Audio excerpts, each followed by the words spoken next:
Welcome to this week's short, controversial, if you will, discussion.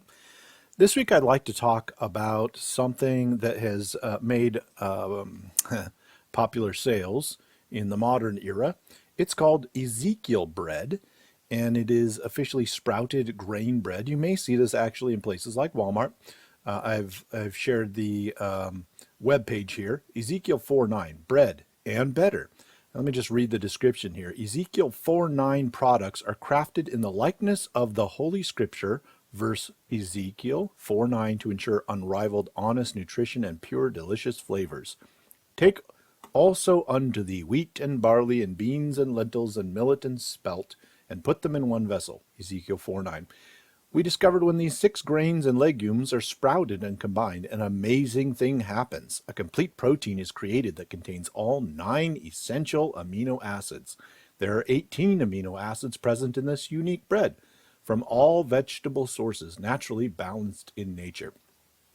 It sounds all fine and good, except it utterly ignores the scripture. Here we have an example in the modern era of someone who has found a way to market something in Scripture without even considering the context, and then offered the idea that, this is in the Scripture, therefore it's meant to be healthy and it's clearly good for you. Well, let's take a little bit closer look at Ezekiel chapter 4, verses 9 through 17, and let me go ahead and read this for you. Take wheat and barley, beans and lentils, millet and spelt. Put them in a storage jar and use them to make bread for yourself. Now this is fine. This is all taken and used by this particular company who's found a way again to market biblical text without actually reading the text. So let's look a little bit further. Ezekiel is commanded to eat it during the 390 days he lays on his side. He has a specific measurement, and he's supposed to only eat at certain times of day. He's also to measure a specific amount of water and drink that at certain times a day. Further, he's supposed to actually make this bread by cooking it over human dung, which he pleads with the Lord, please don't make me do this. The Lord actually says, okay, fine, I'll let you bake your bread over cow dung instead of human dung. However, I want you to look at verses 16 and 17.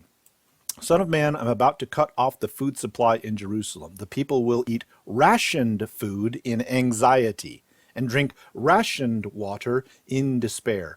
For food and water will be scarce. They will be appalled at the sight of each other and will waste away because of their sin.